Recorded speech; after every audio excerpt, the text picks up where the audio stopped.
Bien, aujourd'hui, j'ai le plaisir de recevoir Kurt Mehlhorn, qui était un informaticien très connu, allemand. C'est lui qui a fait rentrer l'informatique au Max Planck, l'Institut Max Planck, dont il a été vice-président pendant de nombreuses années, et puis qui est directeur du Max Planck pour informatique à Saarbrücken. Et donc, il nous parlera de phénomènes remarquables sur certains microbes qui calculent des chemins les plus courts. Mais avant ça, je vais, moi, vous parler des systèmes d'influence. Donc, c'est ça. Donc, alors pour motiver la chose, c'est un système assez général. Pour le motiver, je vais commencer d'abord par un modèle qui a fait couler beaucoup d'encre ces dernières années, le modèle de Exelman-Krauser, que je vais vous décrire et qui est un cas particulier du modèle général d'influence, de système d'influence. L'idée du modèle, c'est la suivante. Nous sommes influencés pas tellement par ce qu'on entend, par qui on écoute, mais par ceux qu'on écoute et qui sont un peu semblables à nous. L'idée, c'est la suivante, c'est que si vous écoutez des choses qui vous semblent complètement délirantes, vous pouvez les écouter toute la journée, ça n'aura aucune influence sur vous. Si par contre, vous parlez à des amis avec qui vous avez beaucoup d'affinités et que vous avez un désaccord, eh bien, vous êtes bien plus à même d'être influencé par ce que vous allez écouter. D'accord ? Ça, c'est une idée qui a été très influente, pas de jeu de mots, en sociologie, en sciences politiques et choses comme ça. Et donc, il y a eu beaucoup, et puis il y a beaucoup de physiciens aussi qui ont travaillé là-dessus, en physique statistique. Je n'ai pas encore maîtrisé ce truc-là. Alors, voici le modèle. Alors, prenons un axe politique. J'ai choisi des Américains pour que ce ne soit pas quelque chose de partiel ici. Et donc, on peut vous mettre sur un axe de gauche à droite, disons un axe politique. Et on peut aussi, pour rendre les choses plus intéressantes, imaginer qu'on a un axe vertical, un deuxième axe qui soit peut-être l'axe libertaire-autoritaire. Et donc, on peut essayer de savoir où ces gens-là sont. Bon, vous êtes libre de ne pas être d'accord avec ça, mais on peut imaginer un scénario comme ça de plausibilité. D'accord ? Et donc, voilà, donc vous voici quelque part là-dedans, sur cet axe-là. Et qu'est-ce qui va se passer ? Eh bien, vous allez... alors, dans le modèle de HK, de Exelman-Krauser, voilà ce qu'on fait. On a un rayon qui est commun à tout le monde, un rayon d'influence qui est le même à tout le monde, c'est le modèle, ça, d'accord ? Et chacun va être influencé par les autres dans un rayon donné. Donc, le dessin qui est là. Et cette personne va évoluer, va bouger vers une espèce de centre de gravité. D'accord ? Donc l'idée, c'est que vous êtes influencé par des gens qui sont dans votre rayon, donc ils ne sont pas trop différents de vous, et ils vous influencent, ça veut dire que vous bougez un petit peu vers une espèce de centre, vous faites une espèce de moyenne de ces influences. D'accord ? Alors, les poids sur les influences peuvent changer, ça, c'est pas... D'accord ? Et tout le monde fait ça. D'accord ? Donc, à un moment donné, on a donc ce réseau, d'accord ? Et alors, remarquez, c'est un réseau qui n'est pas orienté. Enfin, si, il est orienté, mais il y a des flèches dans les deux sens, parce que si on a le même rayon pour chacun, ben, évidemment, si je vous influence, vous m'influencez aussi.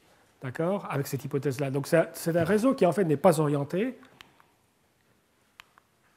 Et tout le monde bouge en parallèle, de façon plus ou moins synchrone, vers une espèce de moyenne. Et ça se répète à l'infini. D'accord ? Alors, il y a des variantes de ce modèle plus proches de la physique ou avec des éléments aléatoires et tout, mais enfin, ce n'est pas la peine d'entrer là-dedans.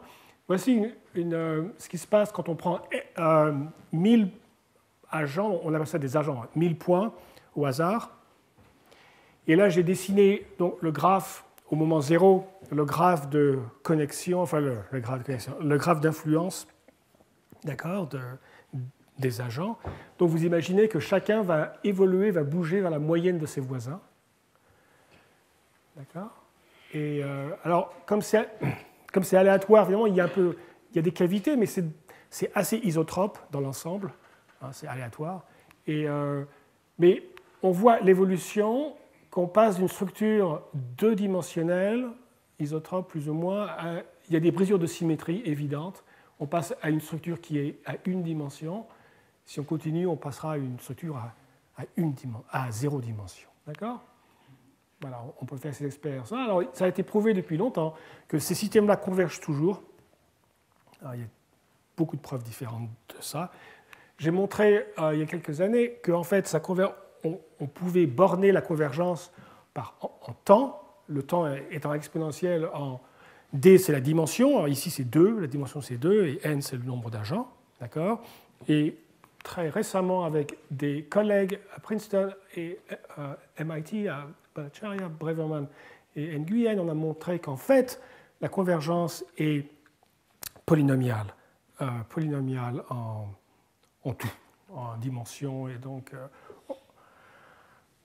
on n'a pas de... Enfin, le polynôme qu'on a n'est pas optimal. Enfin, on a une bonne inférieure qui n'est pas triviale, mais qui ne correspond pas. Donc, on peut encore se poser la question, mais quel est exactement ce polynôme? C'est pas connu, mais c'est polynomial, d'accord? Donc, ça converge assez vite. Et en réalité, ça converge même encore plus vite. En pratique, ça converge extrêmement vite.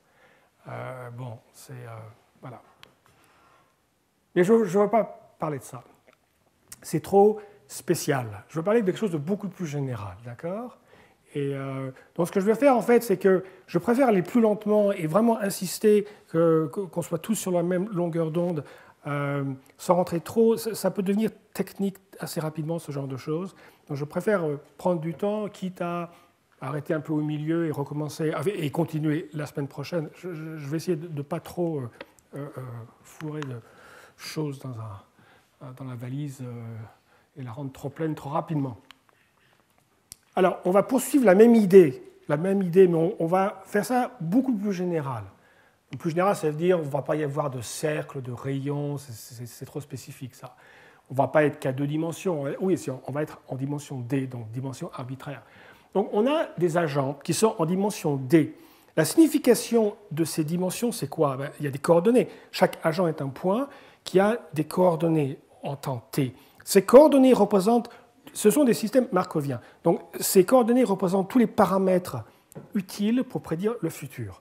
Ça peut être vous, ça peut être votre âge, votre tension artérielle, votre vélocité si vous marchez. Bon, ça peut être ce que vous voulez, d'accord? Donc vous mettez dans ces dimensions D. Oh, pardon. Merci. Oh, mais je suis allé très loin. C'est à cause de ça. Bon, ok, il faut que je m'arrange mieux. Pardon. Merci de... Bon, je fais attention là quand même. Voilà. Je ne suis pas encore habitué à ça. Parce que c'est un autre. Celui que j'avais avant, il était mieux, mais il ne marchait pas. Il était mieux en sens que je savais le faire marcher, s'il marchait, mais il ne marchait pas. Celui-là, il marche, mais je ne sais pas le faire marcher. Alors, chaque agent a son propre algorithme de communication. Ça veut dire quoi, ça? Ça veut dire que chaque agent a un algorithme qui lui est propre. Donc, ils peuvent tous avoir des algorithmes différents, pas la peine d'avoir le même. Ça, c'est très important en biologie, d'avoir une possibilité d'une diversité comme ça. Et cet algorithme lui dit, lui, à qui il va communiquer. Donc, dans cet algorithme, par exemple, il y a le label de cet agent-là, lui, il se connaît lui-même, et il y a une fonction. Alors, l'algorithme de communication prend comme fonction tout le monde. Donc, ce n'est pas le cas qu'il décide de communiquer uniquement en fonction de sa position. Enfin, si, ça pourrait l'être si vous voulez, mais on va faire ça plus général. C'est permis de lui de décider s'il communique avec lui et en dépendant de tout le monde. Ça, c'est très important de ne pas avoir de localité à ce niveau-là. J'en reviendrai peut-être. D'accord. Donc on fait ça de façon très générale. Alors, très général, ça veut dire aussi, par exemple, la théorie du premier ordre des réels. Cet algorithme, c'est quoi? On se soucie... Bon, en pratique, ça va être un algorithme qui doit être très rapide, parce qu'on va parler de bactéries, d'insectes, d'oiseaux qui volent et tout, donc ça va être très rapide. Mais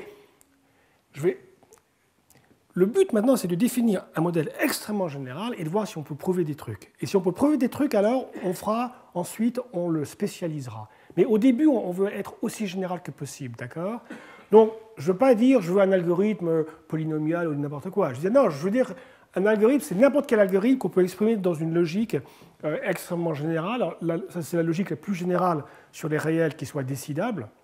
Ça va quand même être décidable. Et donc, cette logique, c'est quoi? C'est la logique qu'on utilise tout le temps, toute la journée. Hein. Je donne un exemple. Non, ce n'est pas un exemple, ça, mais l'idée, c'est la suivante. C'est que vous avez une formule logique qui a des ou, des et, des non, tout ça, d'accord? Donc, une espèce de formule logique. Et chaque clause, chaque élément est défini par des polynômes. Ces polynômes prennent comme variables d'abord les variables d'état, c'est-à-dire la position de tous les agents, hein, c'est très important, mais aussi, si vous voulez, vous avez droit à d'autres variables libres qui ensuite vont être bounded à des quantificateurs. Et ça, cette expressivité est très importante, même pour des trucs très simples. Par exemple, des modèles, on veut avec ça modéliser des oiseaux, par exemple. Et c'est très important que le calcul propositionnel ne suffirait pas. Il faut une logique du premier ordre. Je donnerai quelques exemples. Bon, ça, par exemple, ça c'est le modèle de Exelman-Krause, un petit peu généralisé. Chaque agent se joint avec quelqu'un qui est à une distance RIJ. Alors RIJ, c'est un paramètre qui dépend de I et de J. Bon, d'accord? Donc ça peut être différent. Bon, ça, évidemment, c'est dans ce cadre-là. On peut faire ça plus... Ça, chaque agent se joint aux 6 voisins les plus proches. Il y a un modèle qui nous vient d'Italie qui s'appelle Starflag. C'est un modèle d'oiseaux, d'essaimage d'oiseaux, de murmuration d'oiseaux, et qui a établi expérimentalement, de façon expérimentale, de très beaux travaux expérimentaux sur les oiseaux. Que ce choix est assez bon. Il semble que les oiseaux dans les nuées, les volées d'oiseaux, soient influencés par leurs 6 voisins les plus proches, hein, 6 ou 7.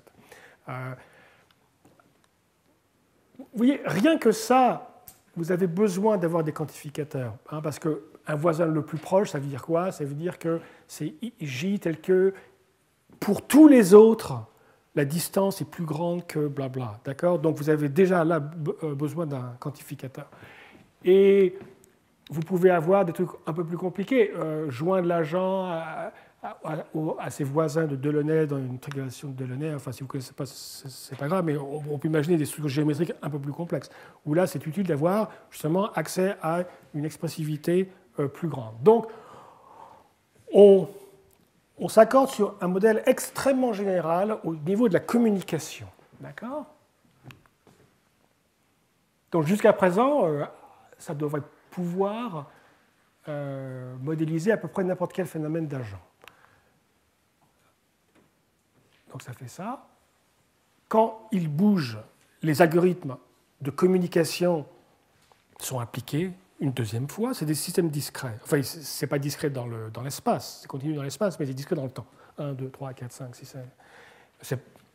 On n'est pas forcé de faire ça, hein, mais ça simplifie. Et donc, on a un autre réseau. Donc, on a un réseau dynamique, mais ce qui est très important, c'est la différence de ce dont on parlait la semaine dernière, c'est un réseau qui est endogène. C'est un système qui est endogène, ou comme on dit en théorie du contrôle, c'est une boucle fermée. D'accord? C'est-à-dire que la dynamique est une fonction d'elle-même. D'accord? C'est entièrement... On peut, si on veut, vous pouvez avoir des forces exogènes. Pour les oiseaux, c'est utile, par exemple. Il y a des vents, il y a des courants, il y a des tas de choses comme ça. Pour les poissons, il y a des courants. On peut avoir des forces exogènes, mais elles sont très faciles à... Une force exogène, un champ magnétique, par exemple, pour des modèles de spin des verres de glace, on peut modéliser ça très bien avec d'autres agents. D'accord? On a les agents exogènes et qu'on rajoute au système. Donc là, il n'y a pas trop de problèmes de ce côté-là. D'accord? Donc ça bouge, et ainsi de suite. Donc, résumons, le graphe de communication va évoluer de façon endogène, mais suivant des règles qui sont arbitrairement complexes, d'accord, qui sont vraiment presque complètement arbitraires. Mais ces règles ne changent pas. Une fois que la règle est dans le cerveau de l'agent, la règle y reste. Ce sont vraiment des systèmes markoviens qui sont donc indépendants du temps. Deuxièmement, chaque agent a son algorithme d'action qui va dire, mais très bien, vous communiquez avec un tel et un tel, qu'est-ce que vous faites maintenant sur la base de ce que vous savez?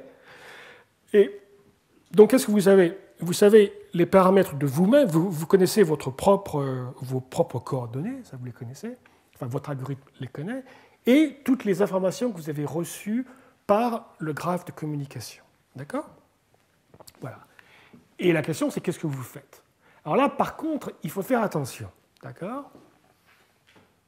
Ça, ce dessin, c'est quoi? C'est pour dire, c'est un peu comme si en physique, et c'est là où il faut voir les parallèles et les différences avec la physique, ça c'est un peu comme si en physique, chaque particule avait ses propres lois de physique. Ça paraît un peu idiot ce que je dis, mais c'est vraiment une des grandes différences entre la biologie et la physique, c'est qu'en physique, les lois s'appliquent à tout le monde. C'est très démocratique. Les lois de Newton, elles s'appliquent vraiment à tout le monde.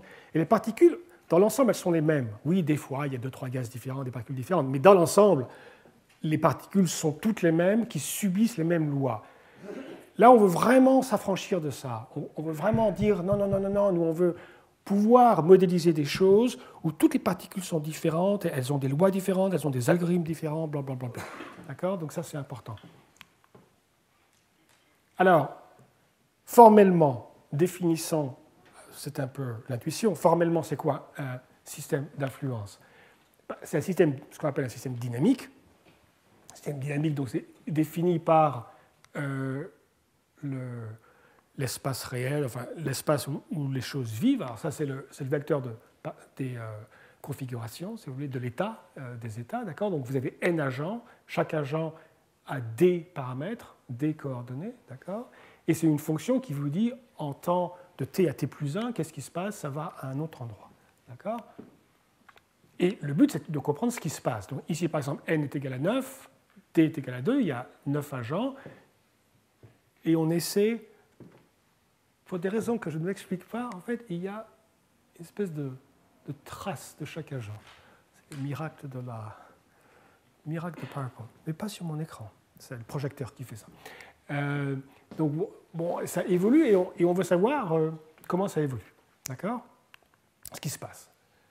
Alors, donc, on a l'état, c'est un vecteur. Enfin, c'est un vecteur, ça dépend comment on lit. C'est un vecteur de vecteurs, ou c'est un vecteur de points, enfin, ou c'est un long vecteur. D'accord? Mais enfin, il y a des n chiffres ici. D'accord? L'action, c'est donc ce qui se passe, c'est dynamique. Donc, x va vers f de x. Alors, f de x, donc, c'est une fonction, mais une fonction qui est un vecteur, parce que f de x doit préciser ce qui se passe à l'agent numéro 1. L'agent numéro 1 va aller du x1 à ici. Ça vit en dimension d. Ça, c'est le n-ième agent. D'accord? Ça, c'est clair. Et il y a l'algorithme de communication qui, lui, alors G, qui lui vous dit, pour un certain placement des agents, dans un état donné, une configuration des agents, cette fonction, ces algorithmes, cette fonction va vous dire quel est le graphe de communication. Cette fonction-là est calculée par des algorithmes distribués. D'accord? C'est très important de voir ça. C'est complètement distribué comme système. Il n'y a pas du tout de contrôle central. Chaque agent a ses propres algorithmes. Et donc, l'idée, c'est de comprendre ce qui se passe collectivement, vu la description des comportements de chacun.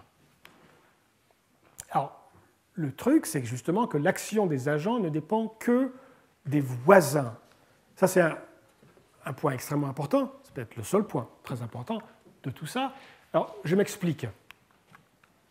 Elle, par exemple, à ce temps t, disons, elle est influencée, elle communique avec lui et avec elle, avec J et avec K.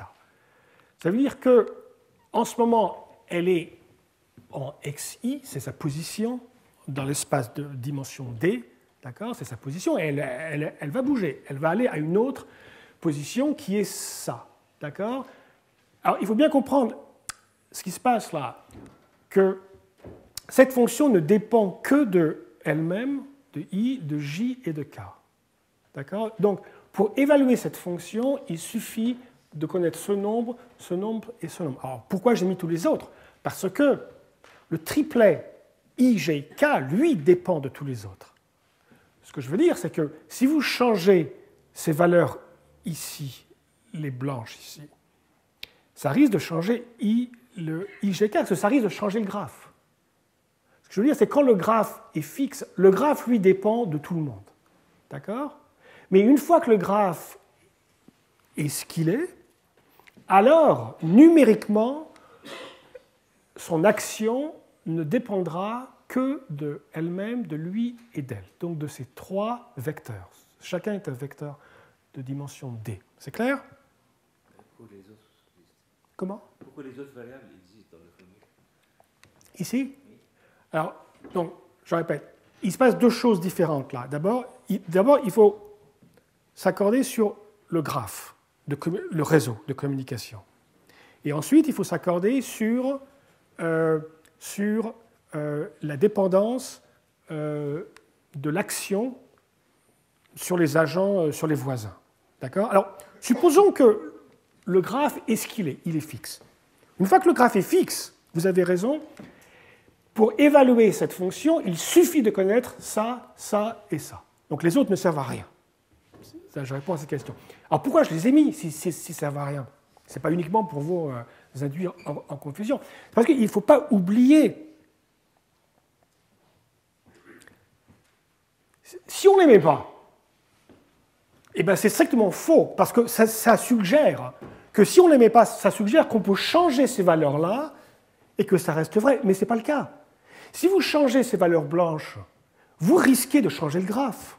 Mais si le graphe change, les indices I, G, K vont changer. Donc c'est techniquement faux de dire que ça, c'est une fonction que de I, G, K.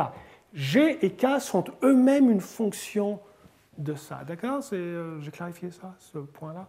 Donc il faut bien voir, il y a la communication qui décide des I, G, K, et puis il y a l'action qui, elle, ne dépend numériquement que de ces valeurs. Bon, ça, c'est le formalisme. En pratique, qu'est-ce qui se passe? Les traits jaunes, les flèches jaunes, sont déterminées par l'ensemble de tout. Ça dépend de tout. D'accord? Ce n'est pas local du tout. Les flèches jaunes dépendent de tout. Une fois qu'on a les flèches jaunes, alors là, pour savoir où on va, pour savoir où elle va, elle n'a qu'à consulter lui et elle, et elle-même. C'est tout. D'accord? Donc il y a cette distinction. Donc, je répète, la localité n'existe que dans l'action. La localité n'existe pas dans la communication. Enfin, elle n'existe pas dans la détermination de la communication. La communication, bien sûr, on pense qu'elle va être souvent locale. D'ailleurs, c'est un point très important, ça. Donc, elle regarde les trois, là, et hop, elle décide d'aller quelque part. D'accord? Alors, ils font tous ça, ils bougent, et ainsi de suite. Et ça tourne pour toujours. D'accord? Oui, alors, si le graphe, il était complet tout le temps,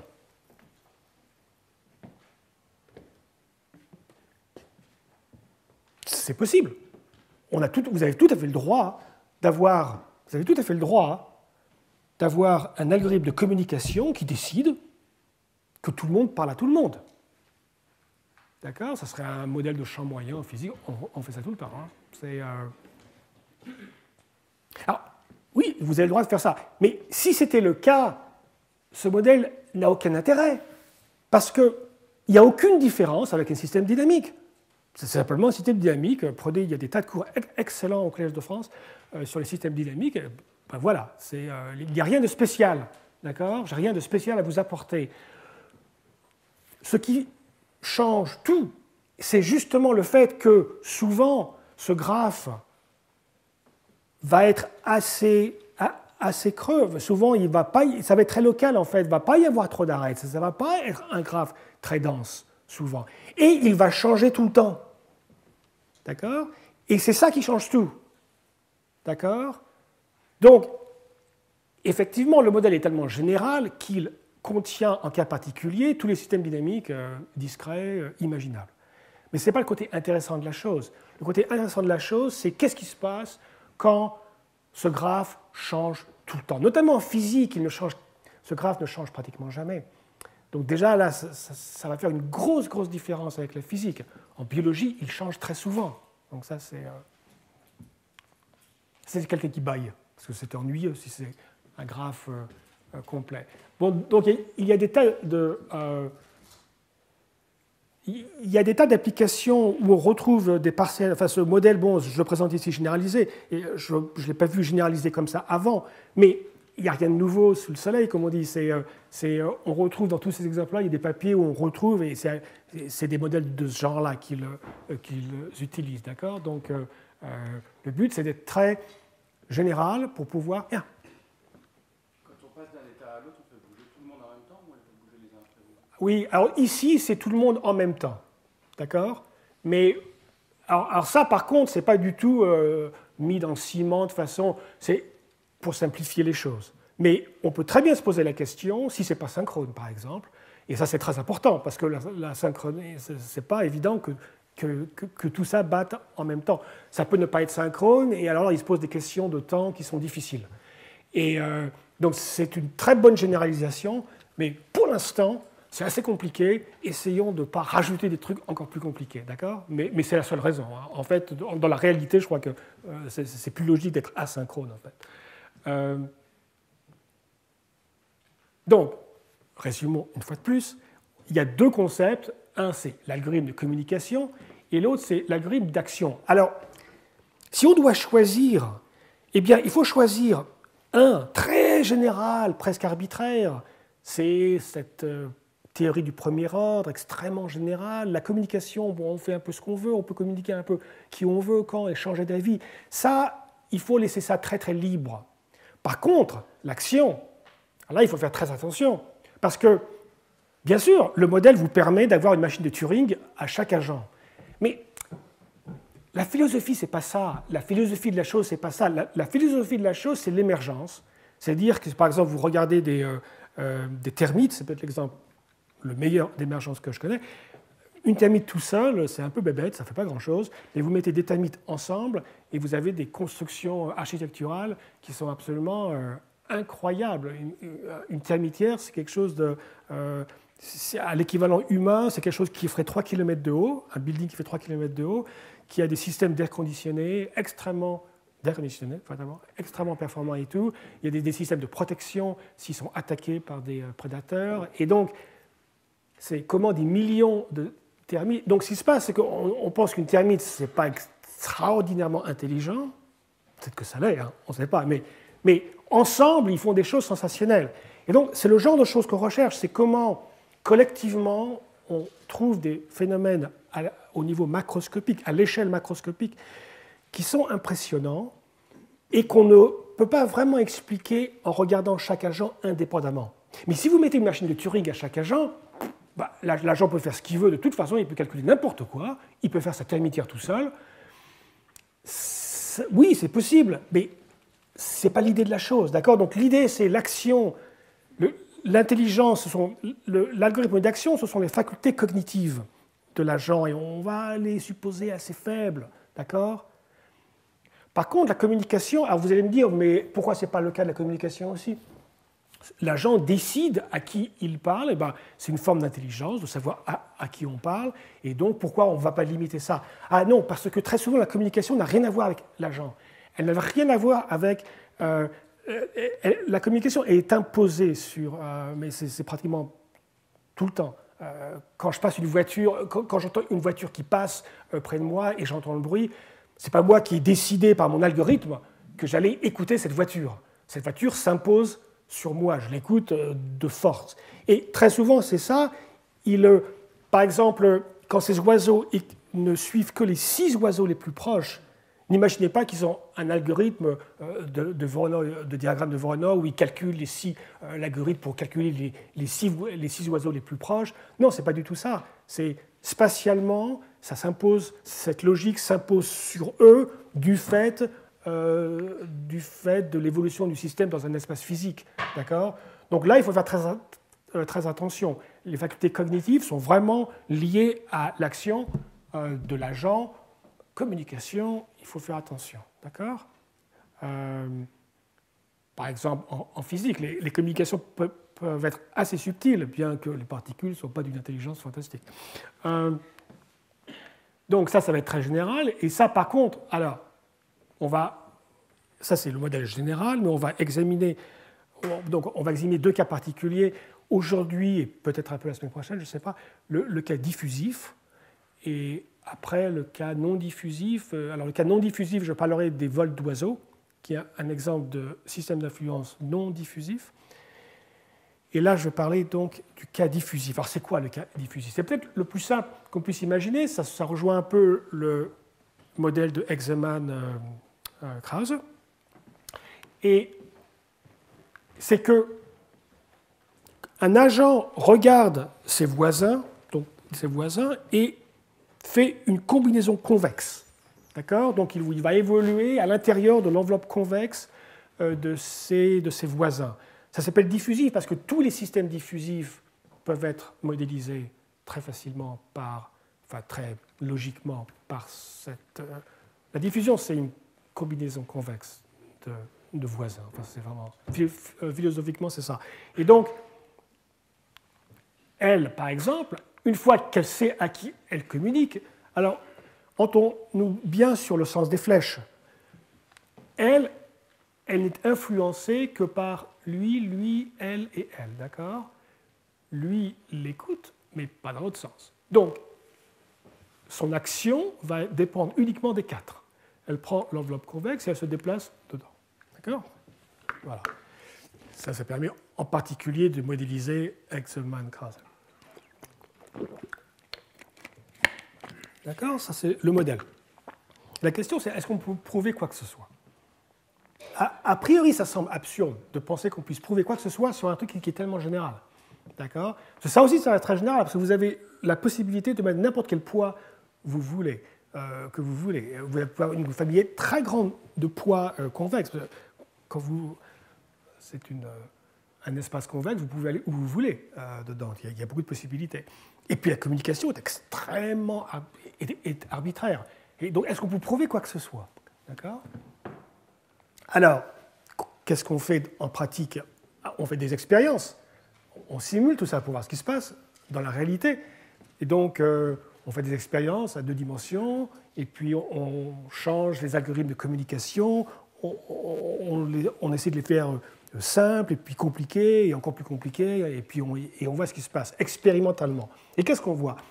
Toujours, on se rend compte que n'importe quel algorithme de communication on peut lui mettre on peut rentrer, quoi qu'il se passe, il se passe toujours ça. Toujours. Oui, ça, si vous regardez trop, ça va vous donner... c'est un phénomène d'hypnose. Ça va devenir périodique. D'accord? Alors, peut-être pas périodique. Ça peut être ce qu'on dit asymptotiquement périodique. C'est-à-dire que ça ne tombe pas forcément dans une orbite périodique, et puis ça y est, ça reste là. Mais ça s'y rapproche de plus en plus. D'accord? La période peut être... ça peut aussi converger aussi, et ça reste sur place, mais souvent ça... Et ça, expérimentalement, c'est toujours le cas. Donc, on va essayer de prouver que c'est le cas. Évidemment, on ne peut pas prouver ça parce que c'est faux. D'accord? Et le théorème donc, que j'ai prouvé, c'est le suivant. Ces systèmes-là sont presque tout le temps périodiques, asymptotiquement périodiques, mais ils peuvent ne pas l'être. Et c'est là que la chose devient très intéressante. D'accord? Ils peuvent être chaotiques, ils peuvent même être Turing complet. On peut faire une machine de Turing avec ça, ce qui semble assez surprenant. Et les systèmes bidirectionnels ont des attracteurs fixes. Alors, je vais sauter ça, je vais me concentrer sur la première truc. Alors, d'abord, ça veut dire quoi? Almost surely, presque toujours, presque sûrement. Ça veut dire quoi, ça? Ça veut dire qu'on perturbe quelque chose. Il faut forcément perturber quelque chose parce que ce théorème nous dit que ça peut converger, ça peut être périodique, ça peut être chaotique, et ça peut être Turing complet. En fait, Turing complet, ça veut dire que ça peut tout être.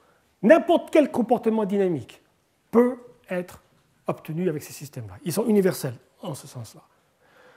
Voilà. Donc, il faut bien perturber ça pour savoir si c'est un cas ou l'autre. Et donc, ce qu'on va faire, c'est on va perturber le système. Alors, comment on perturbe le système? Là, il faut faire attention. Généralement, il y a deux façons de perturber un système. Ou bien on peut perturber les conditions initiales. Les agents, ils sont au début, vous leur donnez un petit machin, et puis hop, et tout va bien, et ça part. Mais ce n'est pas ce qu'on va faire. C'est pas ce qu'on va faire. On ne va jamais perturber les agents. Eux, ils sont ce qu'ils sont. Par contre, on va perturber les règles par epsilon. Alors, je vais expliquer ce que ça veut dire de perturber les règles de communication. Les règles de communication vont être perturbées par epsilon, et je vais expliquer ça. Donc, une fois qu'on fait cette perturbation-là, c'est une perturbation qui est infinitésimale, vous définissez une mesure là-dessus, et on verra qu'avec probabilité 1, c'est même plus que probabilité 1. Probabilité 1, c'est faible. Les nombres transcendants, ils sont probabilité 1, mais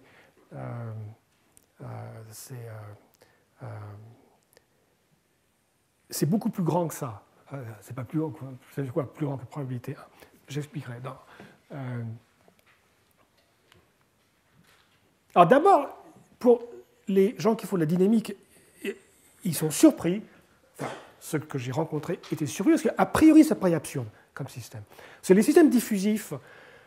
Si on regarde ce qu'on appelle les exposants de Lyapunov, bon, je ne vais pas rentrer là-dedans, mais c'est grosso modo les exposants de Lyapunov, ça vous dit, quand ça évolue, est-ce qu'il y a des dimensions le long desquelles les choses se rétrécissent ou alors s'élargissent? C'est important à savoir ça.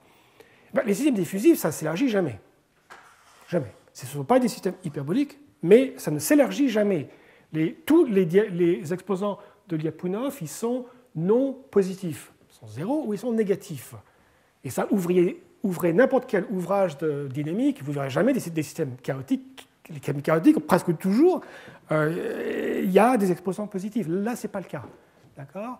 Les exposants ne sont pas positifs et pourtant ça peut être chaotique. Ça peut être plus que chaotique. Ça peut être universellement Turing. D'accord? Alors, on peut dire un peu plus, mais pas grand-chose. Donc, ça, c'est des orbites périodiques. Donc, on s'y approche de plus en plus, ce qu'on appelle un cycle limite. Et donc, avec probabilité 1, n'importe quelle position de départ. Donc là, ici, je suis en dimension RDN. Donc ça, c'est ce qu'on appelle l'espace de phase. Donc on traite tout le système comme un point en dimension dn. D'accord? Un point résume la configuration à tout moment. Et donc ce point-là, il va bouger. Et de dire qu'il y a un cycle limite, ça veut dire que ça va avoir une tête comme ça. D'accord? On peut compter, on peut se poser la question, mais il y en a combien des... Donc ça divise l'espace RDN en cycles. Il y en a combien? Non, c'est infini ce genre de truc. Ça partitionne un espace infini. Alors, évidemment, c'est infini. Mais il y a peut-être des moyens plus astucieux de les compter. Par exemple, si c'est infini parce que vous prenez ça et vous faites des translations partout, d'accord, c'est infini le nombre, mais il n'y en a vraiment qu'une qui est la même modulo des translations. Donc on peut faire intervenir ce qu'on appelle des foliations en topologie et qui nous permet de faire des classes d'équivalence qui en fait nous permet de compter le nombre d'orbites véritablement différentes. Et là, on s'aperçoit que donc on peut les compter, c'est un nombre fini, et c'est même on peut les borner. Enfin, j'ai des bornes plus qu'exponentielles, qui sont super exponentielles, mais qui sont élémentaires quand même. Et par contre, il y a aussi des bornes inférieures. On peut construire, ça c'est un exercice auquel je vous invite, on peut construire un système comme ça, d'influence diffusive, qui va être périodique avec une période exponentielle. Une période qui est donc exponentielle dans le... Bon, il y a une manière de tricher, évidemment. Vous pouvez programmer une machine de Turing, je vous dis que c'est possible de faire ça. Et une fois que vous avez la machine de Turing, vous pouvez faire un truc exponentiel. Mais il y a des... Mais ce que je veux dire, c'est ça, vous n'avez pas le droit de faire ça, parce que c'est rentrer dans la zone critique, ce qu'on appelle. Et donc, ce que je veux dire, c'est que quand vous êtes loin de la zone critique, donc il n'y a pas du tout, c'est complètement périodique, il n'y a pas du tout de comportement chaotique, là, vous pouvez avoir n'importe où, vous pouvez créer des cycles limites qui sont de longueur exponentielle. Alors, je ne sais pas si c'est en fait, si c'est le plus long possible, ma bande supérieure est 3 exponentielle. Et donc, je ne sais pas, c'est ouvert. Et donc, c'est un problème intéressant. Il y a beaucoup de problèmes ouverts intéressants. Alors, philosophiquement, ça pose quelques problèmes. Parce que ça suggère qu'en fait, notre évolution intellectuelle au cours de notre vie est une illusion. Parce que qu'est-ce qui se passe, hein? Bon, vous êtes ouverts, vous avez tous des esprits ouverts, ça veut dire quoi? Que vous avez des informations dans votre tête et vous avez une certaine vision du monde, vous avez des idées politiques, vos sensibilités, bon, tout ça. Mais vous êtes intelligent, vous êtes ouvert, donc vous suivez les événements dans les nouvelles et tout, vous lisez les journaux, c'est des influences, les journaux, c'est des agents. Vous aussi, vous parlez à vos amis, donc vous êtes influencé par ce que vous entendez, qui peut être différent de vos propres idées, donc vous évoluez. Vous évoluez. Peut-être que vous allez passer de... quand vous êtes jeune, vous êtes à l'extrême gauche, puis vous allez passer à l'extrême droite, puis vous allez passer au centre, puis vous allez passer... Enfin, des évolutions comme ça. Et on a l'impression que c'est une évolution. Évolution, quand même, donne une connotation de progrès, généralement, dans le terme évolution. Vous évoluez. Oui, il a évolué. Il est passé d'une extrême à une autre. Il a évolué. Mais en fait, ce théorème dit que c'est une illusion complète. Vous êtes ça. En fait, c'est un grand cycle. Et que de toute façon, vous êtes en train de tomber sur le cycle que vous fassiez des efforts pour être ouvert ou pas. Ça ne changera que la période du cycle. Alors, si vous êtes très ouvert, la période va être un peu plus longue, peut-être. Mais de toute façon, quoi qu'il arrive, vous allez retomber et vous êtes coincé dans un cycle d'évolution permanente. Un peu comme un animal de basse-cour, mais à moins que vous soyez dans la zone critique. On va en parler, c'est la zone critique où là, tout peut se passer, où vous pouvez être une machine de Turing. D'accord ? Et là, c'est un bon exemple d'émergence, parce que chaque agent est extrêmement limité. C'est un système diffusif. Un agent ne peut faire... Sa seule cognition, c'est de faire des moyennes sur les voisins. C'est quand même pas extraordinaire. La possibilité de calcul, c'est très limité. Et pourtant, si vous êtes dans la zone critique, vous pouvez faire des machines de Turing. C'est-à-dire vous pouvez tout faire, en fait. D'accord ? Mais c'est très difficile d'y être. Alors, c'est justement ce dont je veux parler, c'est cette zone critique surtout. Et...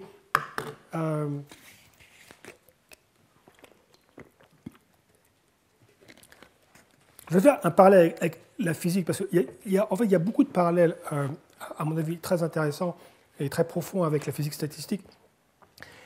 Ce qui paraît un peu curieux, parce que, a priori, le système tel que je l'ai défini, le système diffusif, le système d'influence générale peut être randomisé, peut avoir de l'aléa. Vous pouvez faire, par exemple, des marches aléatoires, des mouvements browniens. C'est tout à fait permis de faire ça. C'est même recommandé en biologie de faire ça. Le système que j'ai décrit, pour simplifier, est complètement déterministe. D'accord ? Il est complètement déterministe. Tous les algorithmes sont déterministes. Il n'y a pas du tout d'aléa.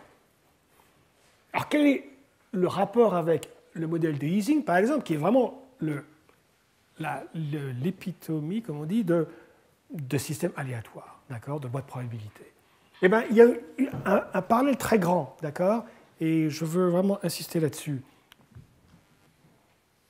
Alors, voilà ce qui se passe, c'est que, comme je vous l'ai dit, dans l'ensemble des régimes, donc parlons de l'espace de perturbation, donc vous avez ce système-là, et on va le perturber. Je n'ai pas encore précisé comment on perturbe, mais je le ferai, d'accord ? On va perturber le système un peu.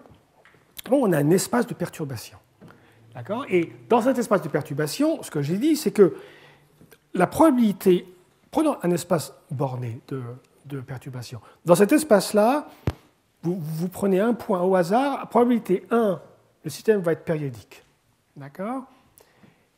Extrêmement rarement, probabilité 0, ça veut vraiment me dire rare, hein, ça ne va pas se passer très souvent, vous allez tomber sur une zone chaotique. Alors ça veut dire qu'il y a une frontière, ce qu'on appelle la frontière critique, la région critique, qui est entre la région où on a le chaos et tous ces machins compliqués, et la région périodique, où en fait une espèce de... Alors j'ai dit énergie et entropie parce que, bien que le système soit déterministe, on peut définir, et même on doit définir un concept d'entropie. Il y a même plusieurs variantes d'entropie qu'il faut considérer. Car en fait, il se comporte comme un système aléatoire, bien qu'il soit complètement déterministe. D'accord ? Mais le chaos, ça vous savez, le chaos, c'est un phénomène déterministe, mais qui a bien évidemment des tas de composantes qui ressemblent énormément à des phénomènes aléatoires. Ben là, on retrouve ça. Donc, il y a un concept d'entropie qui est fondamental à ce qui se passe, et il y a un concept d'énergie qui est fondamental. Alors, je reviendrai sur ces deux concepts qui sont cruciaux. Et il y a une frontière. Alors, ce dessin est un petit peu trompeur parce que ce régime-là, en fait,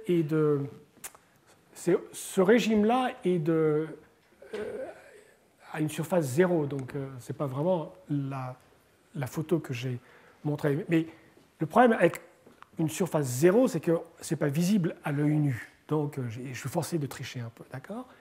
Et alors, quel est le rapport avec le modèle de Ising ? Alors, je ne sais pas du tout à qui je parle, là, donc peut-être que vous êtes tout à fait familier, ce genre de choses, peut-être pas du tout. Mais en physique statistique, donc, que vous étudiez les transitions de phase pour les systèmes magnétiques ou des systèmes de gaz, de liquide qui passe au gaz et tout ça, selon les conditions extérieures, température, énergie, tout ça, champ magnétique, vous avez des transitions de phase. Et donc, le système d'Ising est peut-être le système le plus simple pour modéliser un peu comment ça marche, comment on passe d'une transition, d'une phase à une autre. Alors, il y a plusieurs sortes de transitions, de phases. Il y a les transitions qui sont un petit peu pas très intéressantes, hein, et puis il y a un autre ordre de transition qui, eux, sont extrêmement bizarroïdes, où on a ces phénomènes de criticalité, et c'est surtout cela qu'on veut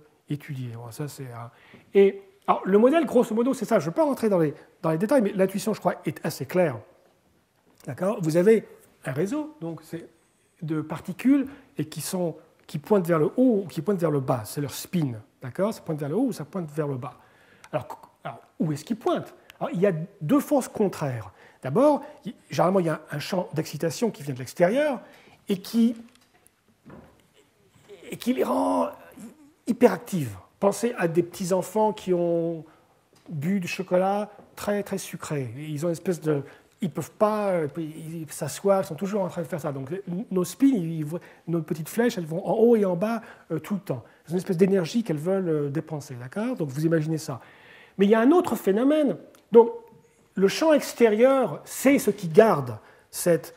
dès que le sang s'est dilué dès que le sucre s'est dilué dans le sang de l'enfant, on lui redonne du chocolat pour le maintenir à une certaine excitation permanente, d'accord ? Donc c'est ça. Ah, mais les enfants, ils veulent faire leur petite danse de Saint-Guy comme leurs voisins. D'accord ? Ça, les particules, elles sont comme ça. Elles veulent sauter en haut et en bas, mais elles veulent le faire, pour des raisons physiques, comme leurs voisins. Le problème, évidemment, c'est que les voisins eux-mêmes peuvent être contradictoires. Si le voisin de gauche il fait ça quand l'autre fait ça, vous faites quoi ? Eh bien, vous faites une espèce de moyenne, tout ça, et vous faites ce que vous pouvez. D'accord ? Ce sont les deux contraintes. D'accord ? Une contrainte est anthropique, et l'autre, elle est énergétique. Et on retrouve les deux termes techniques. La contrainte anthropique, c'est cette excitation extérieure qui maintient une espèce d'excitation permanente des enfants qui sont toujours en train. Ça, c'est une espèce de contribution anthropique. L'énergie, par contre, c'est que l'énergie, il y a une espèce de fatigue aussi, qu'on a envie de ressembler à son voisin. C'est une façon de minimiser l'énergie. D'accord ? Si tout le monde fait pareil, alors l'énergie va être vraiment très très basse. D'accord ? Donc, il y a cette tendance. Les tendances sont contradictoires, car plus vous ressemblez à votre voisin, moins vous allez avoir la liberté de faire des zigzags en haut et en bas. Donc, il y a une contradiction, d'accord ? Alors, quand on maintient une certaine température dans le système de Ising, vous avez un système, donc une excitation extérieure, ça peut être un champ magnétique pour des aimants et tout, des trucs ferromagnétiques, mais ça peut être aussi la température et une source de chaleur, par exemple. Ce qui se passe, c'est que quand la température est constante, eh bien, ce qui se passe, c'est qu'en moyenne, ce sont des systèmes aléatoires, donc en moyenne, le nombre de désaccords. Alors, c'est quoi un désaccord ? C'est quand vous regardez vos voisins, lui, par exemple, il est en accord avec celui-là, mais il est en accord avec celui-là, mais il est en désaccord avec celui-là et celui-là. Donc il a deux désaccords. D'accord? Il a deux désaccords. Le nombre moyen de désaccords est fixe. C'est ça, de garder l'excitation extérieure constante.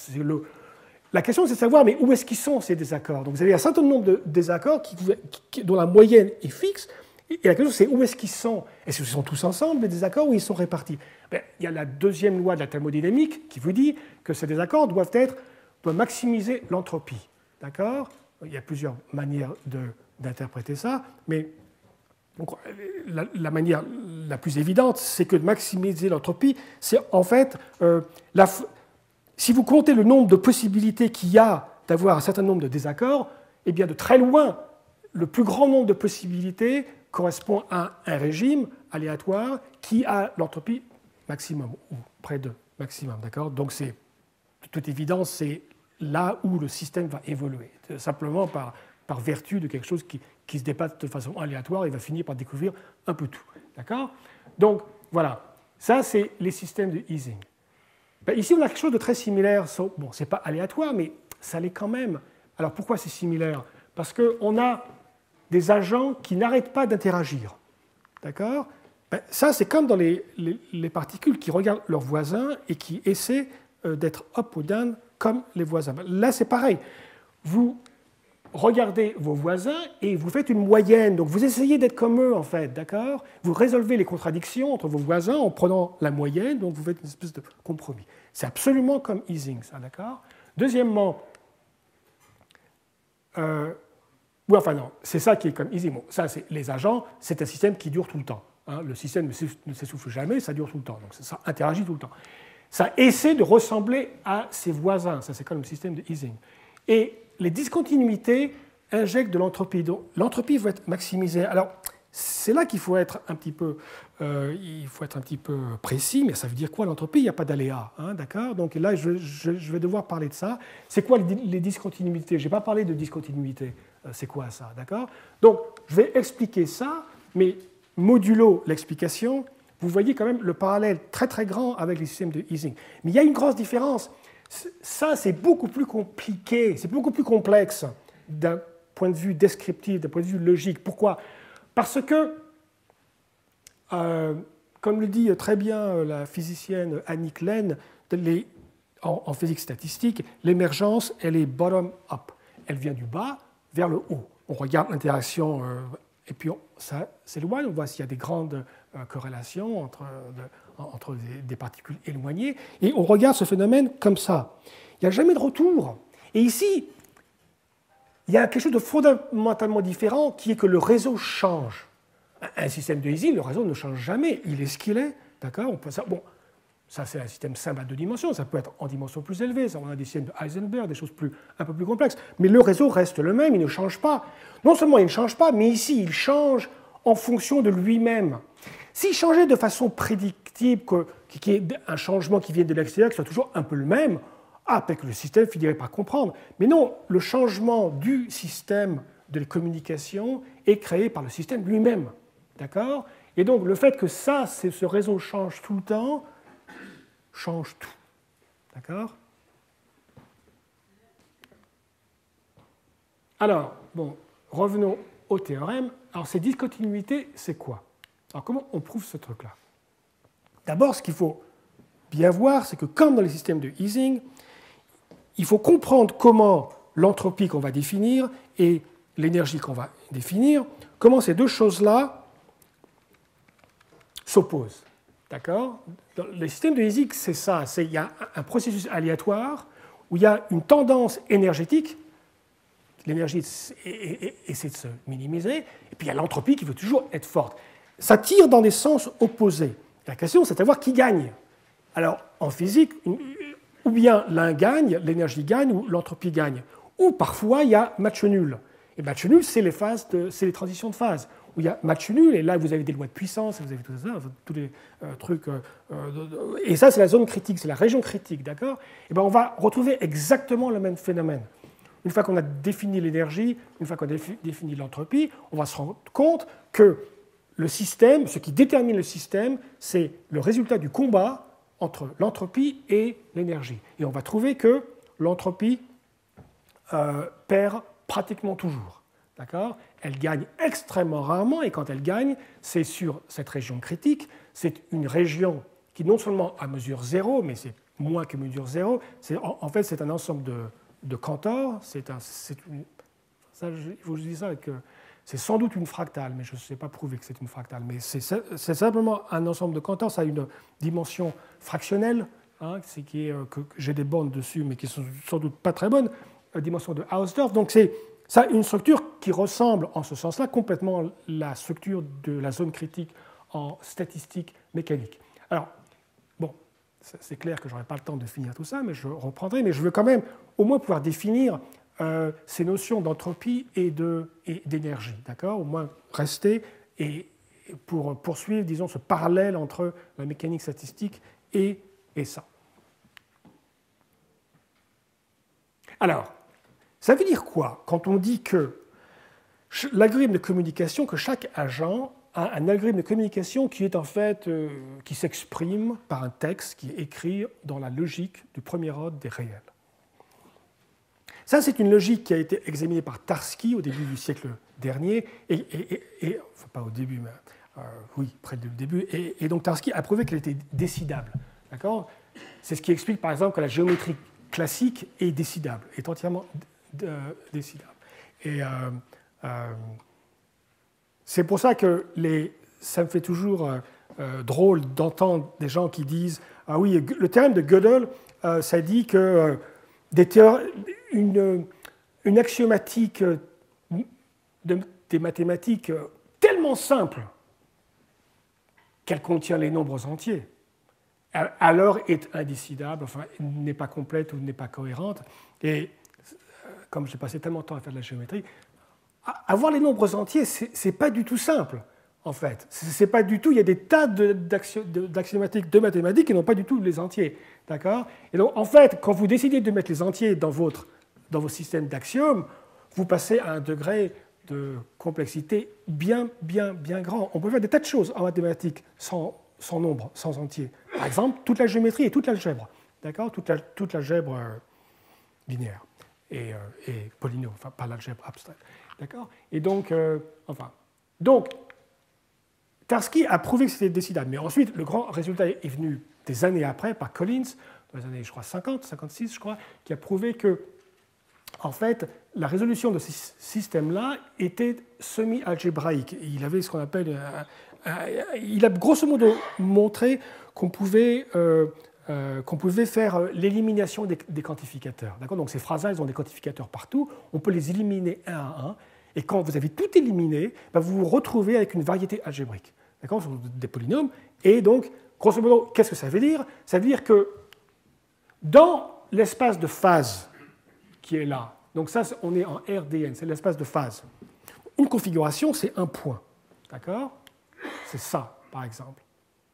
Eh bien, pour savoir quel est le graphe de communication qui correspond à ça, où vous êtes, eh bien voilà, vous avez cette espèce de surface algébrique qui peut être très complexe. Enfin, c'est une surface algébrique, on peut borner les degrés et tout ça, qui partitionne votre espace.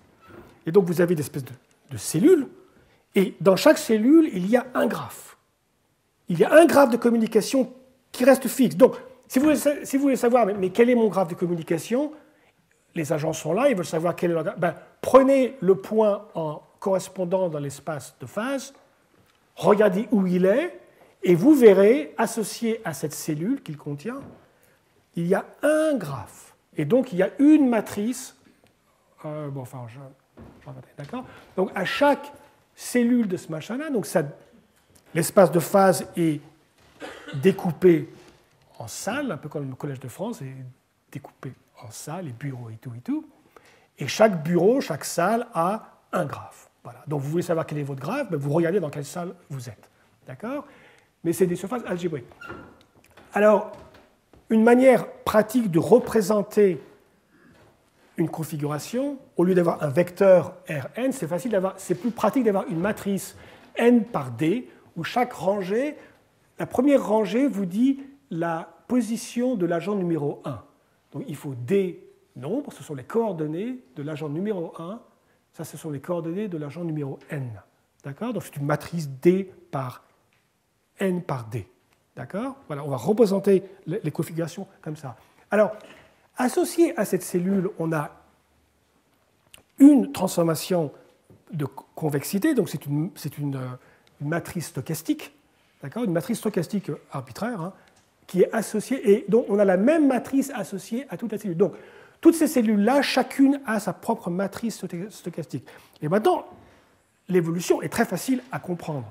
Si vous êtes ici, c'est votre point de départ, représenté sous cette forme de matrice, et bien on multiplie cette matrice par celle-là, et crac, ça vous donne là où vous arrivez, ce qui est une autre matrice de ce genre-là. D'accord? Là, associée à cette cellule, vous avez une autre matrice, qui n'est pas la même que celle-là, hein, forcément. Enfin, elle peut être la même, mais généralement, ce n'est pas la même. Et vous appliquez ce machin-là, et crac, vous allez sur une autre, et ainsi de suite. D'accord? Voilà. Ça continue comme ça pour toujours. D'accord? Donc, on a l'espace de phase décomposé en petites bulles. Chaque bulle a une matrice stochastique. Et ça nous indique exactement comment, donc à chaque fois qu'on tombe, on prend la matrice stochastique, on multiplie et on continue. D'accord? C'est clair? Oui, Claire. La matrice rouge, elle a n lignes. N, c'est le nombre total de personnes. Oui. Mais tout à l'heure, je croyais que l'action, elle était déterminée juste par les quelques voisins. Oui. Il n'a pas n, des voisins, il a juste quelques. Oui, d'accord. D'accord. Donc si, par exemple, si tous les graphes, par exemple, sont très sparses, comment on dit, creux, si tous les graphes sont très creux, par exemple, eh bien ces matrices seront creuses. D'accord? Parce que, donc, bon, ce n'est pas un bon exemple ici. Il y aura des tas de zéros partout et ça nous dira qu'effectivement, il y a la localité. D'accord? Donc, en pratique, ces matrices seront toutes très creuses. Mais elles seront stochastiques. D'accord? Voilà. Alors, maintenant, qu'est-ce qui rend cette chose difficile? Hein? Alors ça, c'est un peu, c'est pas... Quand on fait de l'analyse d'algorithmes classiques, on regarde généralement un input qu'on croit très difficile, et puis on pense beaucoup pour savoir ce qui se passe. Vous voulez trier une série de nombres, vous creusez la tête, quelle est la série de nombres qui va être très difficile à trier, hop, vous la prenez mentalement, vous y pensez beaucoup, et puis vous essayez de trouver des choses. Là, il ne faut pas du tout faire ce genre de choses, d'accord? Car on veut des comportements globaux, que ce soit périodicité, que ce soit chaos, que ça et ça. Donc on est forcé de raisonner globalement sur tout l'espace de phase. Autrement dit, on est forcé de raisonner en disant, considérons tous les inputs possibles. De regarder un seul input, ça ne sert vraiment à rien. D'accord? D'abord, un seul input ne sera jamais périodique lui-même. Quand vous partez d'un input, vous ne reviendrez jamais sur lui-même exactement. Si vous y reveniez, évidemment, ça serait périodique. Mais ça ne se passera jamais, ça, ce sont des cycles limites de toute façon. Les choses ne se recoupent pratiquement jamais. D'accord? Donc, c'est sans espoir. Donc, vous êtes forcé de regarder cet ensemble et de dire, mais quelle est l'action de f sur ça? Donc, à chaque étape, il y a une transformation de l'espace de phase. Alors, la dessiner, c'est un peu compliqué, mais vous imaginez que chaque cellule est soumise à une transformation linéaire qui est stochastique. Et donc, chaque cellule est envoyée quelque part, et est envoyée quelque part. Donc, ça se modifie, et ça se modifie tout le temps. Et c'est ce qu'il faut comprendre. D'accord? C'est un peu difficile à décider, mais c'est comme ça. Donc, en particulier, c'est le rôle des discontinuités. Ce qui rend la chose difficile, c'est qu'il y a ces discontinuités. On passe de l'un à l'autre. Si vous avez une boule là, d'accord? Essayons de penser un peu à ça. Prenez pas un point, mais une boule, donc une boule euclidienne, donc ça recouvre tout un tas d'inputs possibles, d'accord? Mais qui sont un peu proches. Et supposons que, donc ça c'est en temps 0, en temps 1 ça va aller quelque part, en temps 2 ça va aller quelque part, suivez-la. Et supposez qu'elle ne touche aucune discontinuité, jamais. Donc cette boule, elle est dans une salle, elle passe à une autre salle, elle passe à une autre salle, elle ne touche jamais les murs, supposons. Alors c'est très simple, parce que le principe du pigeonhole, du trou de pigeon, trou de pigeon. Un tiroir, ben oui, pourquoi pigeonhole? Les pigeons n'ont pas de trou. Je vais penser à ça. Tiens. Oui, alors le tiroir de pigeon. Ah oui, d'accord. Ah oui, d'accord. Ah oui, le trou pour rentrer. Cette balle, cette boule, qui passe d'une salle à une autre sans jamais toucher un mur, eh ben, elle va forcément, à un moment, retomber dans la même salle. Il y a un nombre de salles fini. Donc, de toute façon, à un moment, elle va retomber dans la même salle.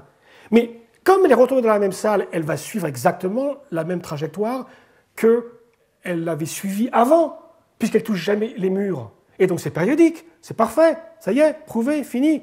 Oui, bien, sauf si elle touche un mur. Si elle touche un mur, elle se scinde en deux boules. Une va dans cette salle-là et l'autre va dans cette salle-là. Alors là, ça devient... C'est une bifurcation, d'accord? Donc, supposons par exemple qu'elle touche là. Alors ça, c'est très embêtant. Ici, cette partie-là, elle va suivre cette transformation. Cette partie-là, elle va suivre cette transformation. Et donc, on va avoir 2. Et rebelote, on n'a pas eu de chance, ça retouche sur un mur. Il va y en avoir 4. D'accord? Et ainsi de suite. Et donc, vous voyez là, il y a une espèce d'arborescence qui se crée. C'est là que l'entropie va venir. Et ce processus, bien qu'il soit déterministe, il a un comportement aléatoire. Et c'est ça où là, le faux aléa va être créé, car ça part un peu de n'importe où. D'accord? Donc, on va... Et là, bon, ça va être ma dernière image, parce que je suis un peu trop en retard, et je vais m'arrêter, mais je vais finir quand même sur cette image, et laisser la place à mon ami Kurt, qui va nous parler des microbes qui calculent des chemins les plus courts. Alors, donc, l'image finale, c'est quoi? Ce qu'on veut faire, c'est avoir un schéma où on peut suivre l'évolution de l'espace de phase à chaque instant. Donc, ce qu'on va faire, c'est qu'on va dessiner l'espace de phase à l'instant 0. Alors, je l'ai un peu aplati parce qu'on n'est qu'à 3 dimensions, enfin, on n'est qu'à 2 dimensions même sur l'écran, mais c'est en dimension dn, hein, c'est une dimension très grande. Donc, on représente ici cette décomposition, donc algébrique qu'on connaît grâce à M. Collins, d'accord? Et on va suivre dans le temps. Et on se trouve avec une structure d'arbre. Pourquoi? Parce qu'au départ, chaque cellule a une transformation linéaire qui lui est propre, qui est unique. Cette cellule part quelque part, mais si elle touche une discontinuité, si elle atterrit sur une discontinuité, alors il y a une partie de la cellule qui va partir à gauche et une partie qui va partir à droite. C'est là qu'on a la discontinuité et qu'on a cette arborescence qui se crée. Et ainsi de suite. Et donc, on se retrouve avec cet arbre-là. Alors, c'est un arbre au sens agricole du terme. Ça n'est pas qu'un arbre combinatoire. C'est pour ça que je l'ai dessiné dans le sens d'un arbre réel. Parce que généralement, les arbres, on les dessine dans le mauvais sens, pour des raisons historiques amusantes, mais ce n'est pas bien d'entrer là-dedans. Mais là, c'est un arbre, enfin, il n'est pas à 3 dimensions, il est en dimension dn plus 1. Bon, c'est un peu plus grand, mais c'est un arbre au sens où il a un tronc, il a des branches, ces branches ont des volumes. C'est un objet géométrique, d'accord? On va mesurer plus tard non seulement le degré moyen de cet arbre, c'est là que l'entropie va sortir, et l'énergie, ça va être le volume du tronc. Ces troncs vont en diminuant, d'accord? Vous savez, il y a un phénomène que Benoît Mandelbrot, je crois que c'est lui qui avait observé, que la structure fractale des arbres, mais des vrais arbres, des platanes, si vous coupez un arbre n'importe où, je ne sais pas si c'est vrai, mais c'est une bonne histoire de toute façon, si vous coupez un arbre n'importe où, la somme des surfaces de ce que vous avez coupé est constante. C'est toujours la même. Je ne sais pas si c'est vrai, mais c'est bien, ça semble assez logique, une espèce de conservation de quelque chose. Et donc, c'est ce genre de questions qu'on va se poser, d'accord? Donc, l'arbre, on va se poser la question, mais est-ce qu'il branche beaucoup cet arbre? Oui ou non? Et est-ce que ces troncs, ces branches deviennent de plus en plus fines? Et c'est ce combat qu'on va arbitrer. Si jamais l'arborescence est trop forte vis-à-vis de l'affinement alors ça devient chaotique. Si par contre, le degré reste assez faible, mais par contre, ces arbres, ces branches deviennent de plus en plus fines, ça va devenir périodique. Alors comme on sait que ça dépend de la perturbation, cet arbre-là est pour une perturbation donnée, pour un epsilon donné. Si vous changez le epsilon, cet arbre change. Et donc, on sait bien qu'il y a des arbres qui correspondent à des machines de Turing, qu'il y a des epsilons. Donc, on va prendre un epsilon au hasard, on va regarder l'arbre qui correspond à ce epsilon, et on va essayer de prouver que cet affinement est tellement rapide que l'arborescence perd, l'entropie perd. Mais voilà, mais alors j'ai beaucoup trop parlé, alors je vais m'arrêter immédiatement, et je vais laisser la place à mon ami Kurt.